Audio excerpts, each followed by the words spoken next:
मेरठ के सौरभ की बेरहमी से हत्या करने के बाद देश दुनिया में चर्चाओं में आए मुस्कान और साहिल के बारे में सुनकर हर कोई हैरान है। मुस्कान रस्तोगी ने 2016 में सौरभ से प्रेम विवाह किया था। 2019 में मुस्कान ने एक बेटी को भी जन्म दिया, लेकिन इसी साल मुस्कान की मुलाकात सहपाठी साहिल से हो गई। मुस्कान और सौरभ के प्यार में साहिल की एंट्री होते ही बात तलाक तक पहुंची, लेकिन इस बीच सौरभ 2023 में लंदन चले गए। सौरभ के लंदन से वापस आने के बाद साहिल और मुस्कान ने उसकी हत्या कर दी। सौरभ फरवरी में लंदन से लौटे थे और 3 मार्च को साहिल और मुस्कान ने मिलकर उन्हें मार डाला। उनके शव को ड्रम में रखकर सीमेंट से सील कर दिया गया।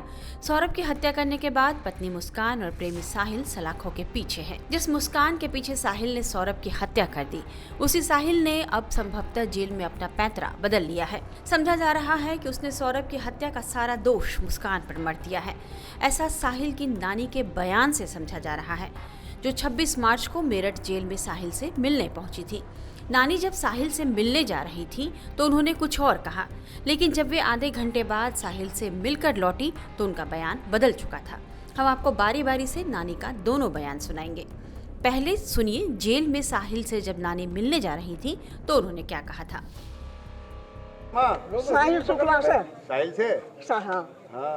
याद आ रही थी साहिल की? हाँ। अच्छा, क्यों मिलना आई हो, क्या कहना बताओ। कहना कुछ नहीं है, मिल जाऊँ, कुछ कहेगा वो है वो नंगा है, कपड़े उपड़े दे जाऊंगी और क्या हूँ, कुछ नहीं। आप कह रही थी ना कि मैं उसके साथ नहीं हूँ, लेकिन मैं मिलने आई हूँ बस। मैं ये नहीं कह रही साथ नहीं हूँ या क्या है, ये मुझे कुछ नहीं पता, मिलने आई हूँ। साथ का कोई वो ही नहीं है काके में, तो थोड़ा सा ये है। इसने गलत किया सही किया तुम बताओ। नहीं, तुम्हें यकीन नहीं होगा। नहीं, मुझे यकीन है। हाँ। अपने साहिल से ज्यादा उस लड़के का दुख है बहुत। सूर्य नारायण मेरे आगे हैं, झूठ नहीं है, उसका बहुत दुख है जो हुआ उसके साथ। अति हुई बस। चलो अब क्या क्या होगी उससे साहिल से? अब जाऊँ देखूँ क्या कहता है कि वो है।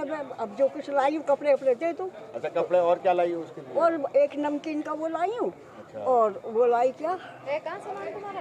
हा? सामान कहाँ है? वो अंदर पड़ा। अच्छा। हाँ, मतलब साहिल की याद आ रही थी आपको? अरे मिल रहा तो था ही कितने दिन। और सुनो ये हटा लो। ऐसा है कि पहले कि हम गांव में, हमारा ककोर बिलेंसर के पास में ही नंसार है। अच्छा। पहले खेती के ऊपर किसी के ऊपर झगड़ा हो जाता ना। ये नहीं होते थे, 10-5 जने जाते थे उसमें थाने में या किसी में, वहीं बात सवाल हो जाते थे। तो बताओ दामाद क्यों नहीं आया? है दामाद तो वैसे भी नहीं आते थे, महीने 2 महीने में एक दिन को आते थे, नोएडा रहते हैं। उन्होंने पूछा नहीं दामाद ने? कैसे नहीं पूछा है, उससे भी मीडिया वालों ने बात कर ली। उनने कही मुझसे एक बार पूछना, 1000 बार वो आ गया, वो आ गया, वो आ गया। अच्छा, वो आएगा नहीं? आएंगे है, देखो बात हुई थी आपकी? है? बात हुई थी आपकी? मेरे से नहीं होती। तो केस वेस लड़ेंगे इसका साहिल का? कुछ पता नहीं, अभी देखो किसी के दिल की मैं वैसी कह दूं। ठीक। हाँ नानी, जो साहिल ने किया वो सही किया? अरे मैं कह रही हूँ, मुझे अब तुम्हें यकीन नहीं आ रहा। इतनी बात मैं कह रही हूँ कि उससे ज्यादा लड़के का दुख है, कुछ नहीं करा। ये 2 नशे हो गए, नहीं 2 नशे हो गए। एक तो नशा खूब कर रखा था, एक आदमी को औरत का आदमी को नशा, ये सबसे बड़ा हो गया। साहिल से मिलकर आधे घंटे बाद जब नानी बाहर आई तब उन्होंने क्या कहा, ये भी सुन लीजिए। वो नहीं आया और गलत कि ये है वो है, मैंने इतना वो नहीं करा, यही वो कह रहा है। और उसने कुछ नहीं कही, वैसा तुम काका में कोई बात ना, अपने रोक है तो मैं देखो कैसा कर रही हूँ काका में। हाँ। और समीर कुछ बता रहे थे अंदर?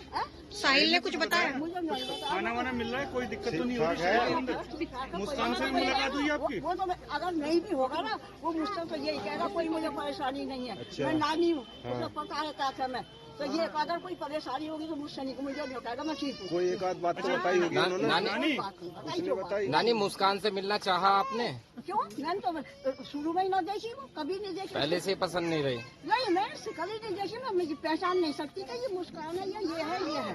अच्छा, मिली आज आपसे मुस्कान, मिली, मुलाकात हुई ना। अच्छा नानी, वैसे सबसे अलग बात, ये जो केस हुआ है आप इसे कितना गंभीर मानते हैं, कितना गलत केस है? ये है, इससे गलत कुछ हो नहीं सकता, ये कह रही हूँ मैं।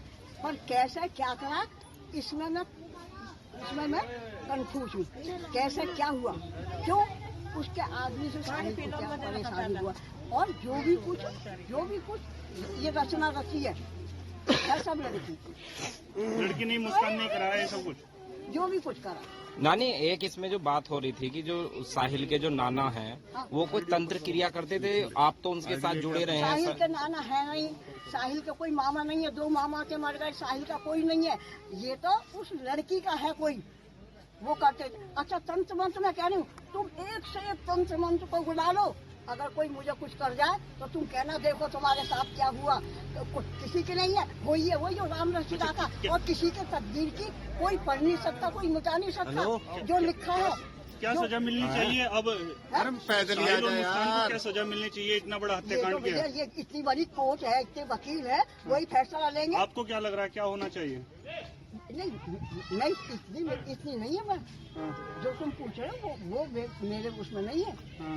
ये तो इतने बड़े बड़े वकील हैं, वो है। गलत किया है साहिल और मुस्कान ने, आपको लग रहा है गलत किया है?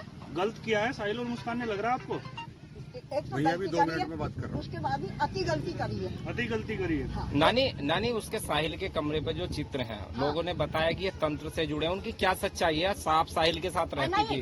भूत, सांप, सबकी तस्वीर ला के मेरे ऊपर घुमा के उसका कुछ भी करो, मेरी गर्दन काट के वो करो, चढ़ा दो, ये कुछ बात है? तंत्र वंत्र नहीं किया करता था साहिल? बिल्कुल नहीं, बिल्कुल।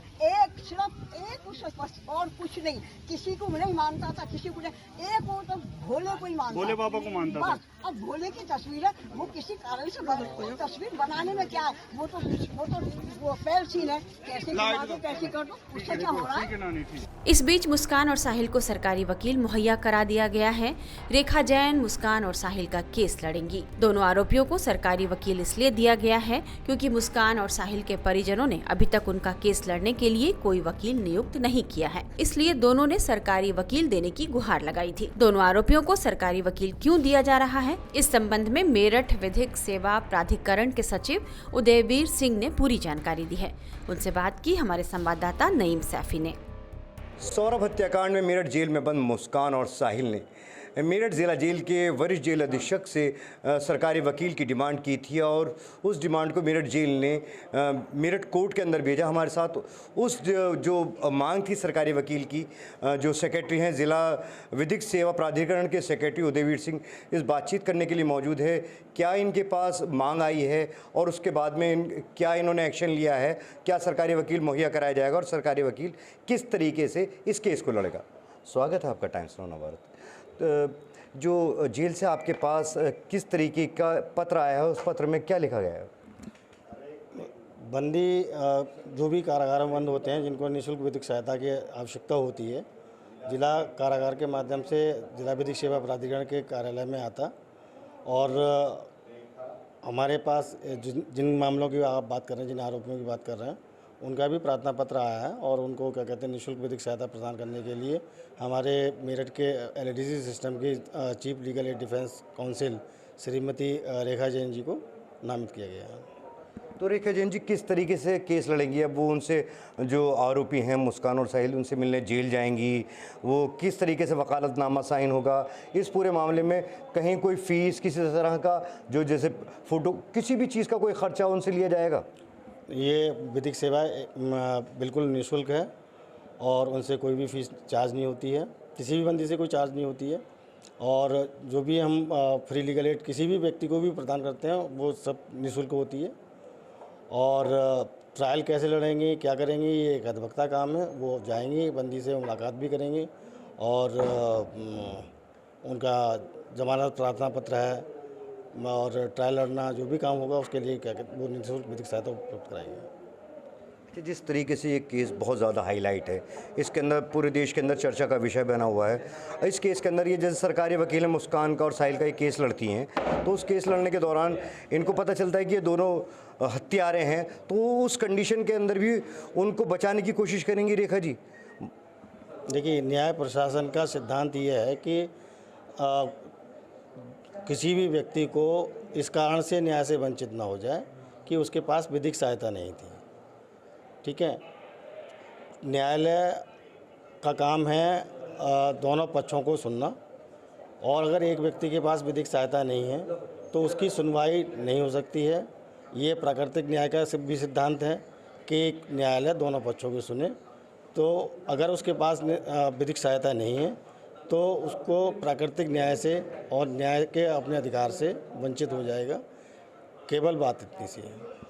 जिस तरीके से जो मेरठ पुलिस है सबूत जुटाने में पूरी ताकत लगा रखी है और सबूतों को इस तरीके से मेरठ पुलिस इकट्ठा कर रही है और केस के ऊपर जो जांच की जा रही है कि किसी भी हाल में जो आरोपी साहिल और मुस्कान हैं वो इस आरोप से बच ना पाएँ और उनको जो मैक्सिमम सज़ा है ज़्यादा से ज़्यादा उनको सज़ा मिले। और वहीं एक सरकार का दूसरा सिस्टम न्यायिक सिस्टम है वो उनको बचाने की कोशिश करेगा। दोनों ही सरकारी सिस्टम इसके अंदर कैसे एक दूसरे से समन्वय बिठा पाएंगे? एक तरफ तो पुलिस उनको सज़ा दिलाने की कोशिश कर रही है, दूसरा विधिक सेवा उनको बचाने की कोशिश करेगी। नहीं, विधिक सेवा बचाने की कोशिश करेगी ये नहीं कह सकते, लेकिन हमारा काम है विधिक सहायता देना। पहले भी मैंने आपको बताया कि कोई भी व्यक्ति इसलिए न्याय से वंचित नहीं होना चाहिए कि उसके पास विधिक सहायता नहीं है, अपनी बात नहीं रख पा रहा, तो अपनी बात रखने के लिए विधिक सहायता प्रदान कराना हमारे संविधान में मूलभूत अधिकारों से लेकर डायरेक्टिव प्रिंसिपल्स में 1987 के एक्ट में है। तो इसके अंदर जो आपने बताया रेखा जैन जी को नियुक्त किया गया है, तो रेखा जैन जी अब उनसे जो साहिल और मुस्कान से उनसे कब मिलेंगी और मिलने के बाद में इस पूरे केस के दौरान जब केस चलता रहेगा तो रेखा जी ही रहेंगी या उनको बदला भी जा सकता है इस दौरान? ये तो भविष्य की बात है। रेखा जैन जब तक इस कार्यालय में है तब तक तो रेखा जैन ही रहेंगी और हो सकता है कि बंदी अपना भी निजी अधिवक्ता अगर करना चाहे तो निजी अधिवक्ता भी कर लेगा, तब उसके बाद से श्रीमती रेखा जैन जी उस केस को नहीं देखेंगे।